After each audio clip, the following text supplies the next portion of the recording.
There's something particularly haunting about surveillance footage. Those grainy images captured in the dark hours when most of us are sleeping, they can show us things we were never meant to see. Tonight's case centers around exactly that kind of footage, the kind that makes your skin crawl, that makes you question what you're seeing, that makes you wonder about the darkness that can hide behind seemingly normal facades. I'm Allie, and you're listening to True Crime from my couch. Tonight, we're going to explore one of the most chilling unsolved murders in Texas history. A case that involves an early morning fitness class, a church that became a crime scene, and some of the most unsettling surveillance footage ever captured. This is the story of Missy Bevers, and the figure in police tactical gear who took her life. But before we walk those quiet church hallways together, I need to warn you. This isn't a story with a neat ending. This is a case that will leave you with more questions than answers, that will have you rewinding surveillance footage in your mind, trying to make sense of what you've heard. This is a case that proves reality can be more unsettling than any horror movie. Let's start at the beginning. Not the beginning of the crime, but the beginning of the life that was taken. Because before Missy Bevers became a headline, before she became a case file, she was a vibrant soul who touched countless lives in her community. Terry Missy Bevers was born in Graham, Texas, a small town about 120 miles northwest of Dallas. She graduated from Graham High School in 1989, where she was known for her outgoing personality and infectious laugh. By 2016, at age 45, she had built a life that embodied the American dream. Married to her husband Brandon, mother to 3 daughters, and finally finding her professional calling as a fitness instructor.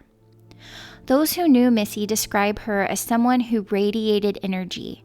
She wasn't just a fitness instructor. She was a motivator, a cheerleader, someone who could push you to your limits while making you believe in yourself. Her Camp Gladiator classes weren't just workout sessions, they were community gatherings where people found friendship along with fitness. But to truly understand what happened to Missy, we need to understand Midlothian, Texas, the setting for this tragedy. Located in Ellis County, about 25 miles southwest of Dallas, Midlothian bills itself as the cement capital of Texas. In 2016, it was home to roughly 30,000 people, the kind of place where local high school football games are major social events and where churches serve as community centers. The Creekside Church of Christ, where our story takes place, sits on East U.S. Highway 287. It's a modern building, the kind of place that welcomes community groups and fitness classes. The church had security cameras installed, a detail that would later prove crucial to this case, though not in the way that anyone could have anticipated. Let's move to April 2016. Missy's life was busy but fulfilling. She'd been teaching fitness classes for Camp Gladiator, a boot camp-style fitness program, and had built a loyal following. Her husband Brandon worked as a ship captain, a job that often took him away from home. While this arrangement wasn't ideal, it was one that the family had adapted to over time. The weekend of April 16th through the 17th, 2016 seemed ordinary enough. Brandon was away in Mississippi for work. Missy was feeling slightly under the weather, but was determined not to let her students down. She had scheduled a 5 a.m. class for Monday, April 18th at the Creekside Church of Christ. She'd used this location before when rain was forecast, appreciating the church's willingness to open its doors to community activities. That Sunday evening, Missy went about her usual routine. She prepared her workout clothes and gathered her equipment, weights, exercise mats, and other gear she'd need for the morning class. We know she was awake late into the night. Her last known communication was a Facebook message sent at 2:13 a.m. on Monday morning, discussing the upcoming class with a student. Now we come to the surveillance footage, the images that would both captivate and frustrate investigators for years to come. At approximately 3:50 a.m. on Monday, April 18th, the church's security cameras captured something extraordinary. A figure entered the building, dressed in what appeared to be tactical police gear. Let me describe this outfit in detail, because every element of it could be a potential clue. The person wore what looked like a SWAT-style tactical gear, a black helmet with a reflective material or visor that completely obscured their face. They had on a heavy black vest, clearly marked police, which appeared too large for their frame. Dark pants and tactical boots completed the outfit. The gear looked authentic, but something about how it fit or didn't fit the wearer has some investigators questioning whether it was a legitimate police equipment. What's particularly striking about the footage is the way the person moved. They had what investigators describe as a distinctive gait, walking with their feet pointed outward, almost like a duck's waddle. This unusual walk has become one of the most analyzed aspects of the case.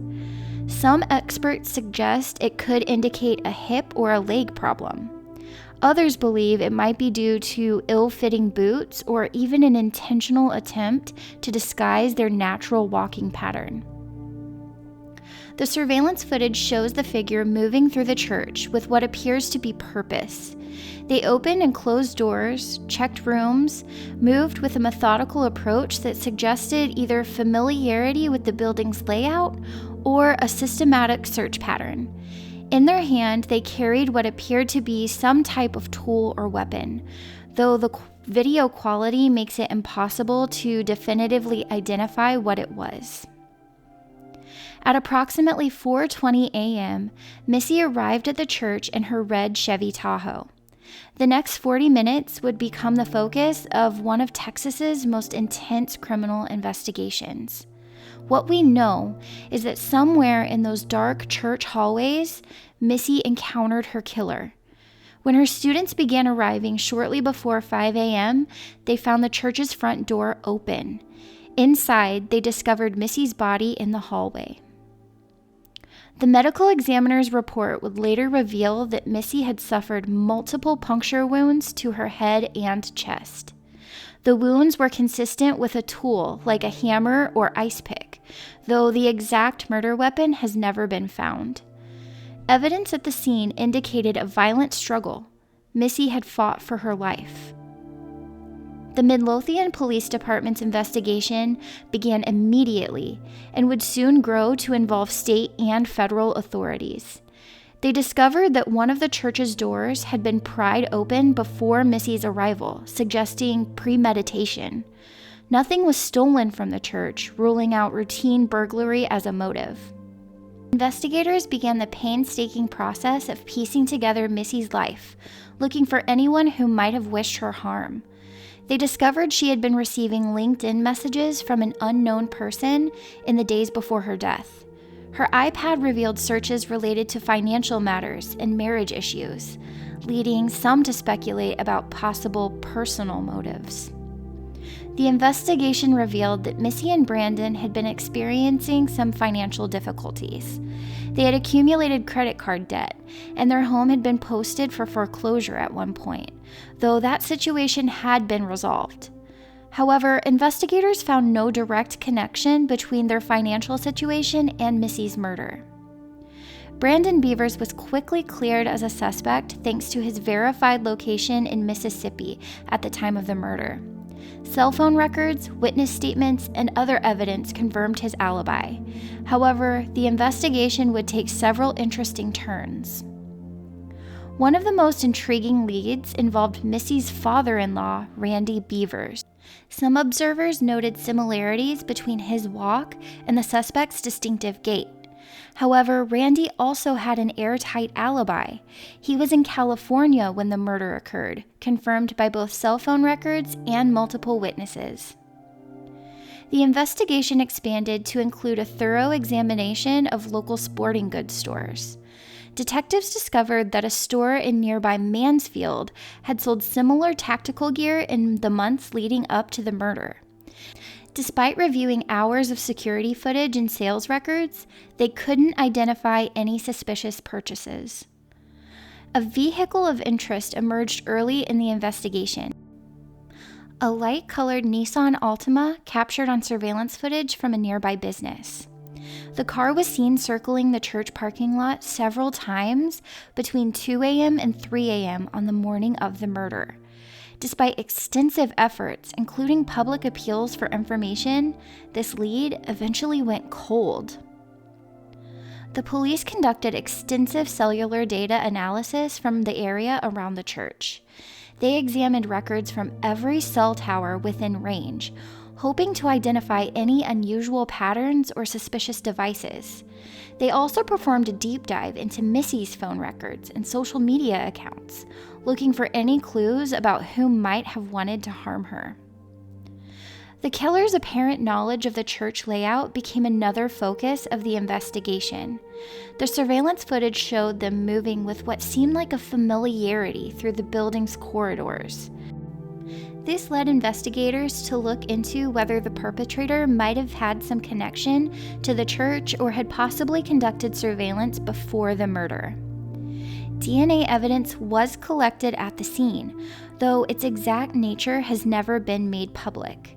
With advances in genetic genealogy and forensic technology, investigators continue to hope that this physical evidence might someday help solve the case. The impact of Missy's murder on her family has been profound. Her 3 daughters, aged 8, 13, and 15 at the time, lost not only their mother, but also their sense of security. Brandon Bevers had to navigate both his grief and the intense public scrutiny that comes with such a high-profile case. He's continued to cooperate with investigators while trying to maintain some semblance of normalcy for his daughters. This case has also deeply affected the Midlothian community. The Creekside Church of Christ, once seen as a safe space for community activities, became associated with one of the area's most shocking crimes. Local fitness instructors implemented new security measures, and many people reconsidered their early morning activities. Over the years, the case has generated intense public interest, leading to both helpful and harmful speculation.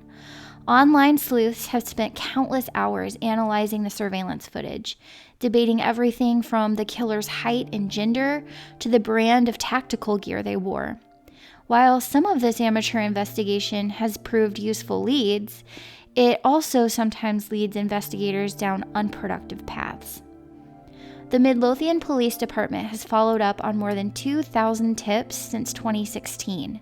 They've utilized advanced video enhancement techniques and tried to glean more details from the surveillance footage. They've interviewed hundreds of people, examined countless pieces of evidence, and explored numerous theories. Some investigators believe the killer was a woman, citing the suspect's size and movement patterns. Others argue it was a man, possibly someone with military or law enforcement training, given the tactical gear and methodical approach. The perpetrator's height has been estimated between 5'2" and 5'8", though the tactical gear makes precise measurements difficult. The physical evidence continues to intrigue investigators. The tactical gear worn by the killer was distinctive, not the type of equipment typically available to the public. The vest appeared to be authentic police gear, raising questions about whether the killer might have connections to law enforcement or military personnel. Extensive searches were conducted in the areas surrounding the church, including local waterways and wooded areas, looking for the murder weapon or any discarded evidence. Despite these efforts, no significant physical evidence has been recovered outside the church. As we approach the end of our look into this case, let's remember what's at stake. Currently, there's a $50,000 reward for information leading to an arrest and conviction. The Midlothian Police Department continues to accept tips, believing that someone out there knows something, perhaps a small detail that seemed unimportant at the time, but could be the key to solving this case.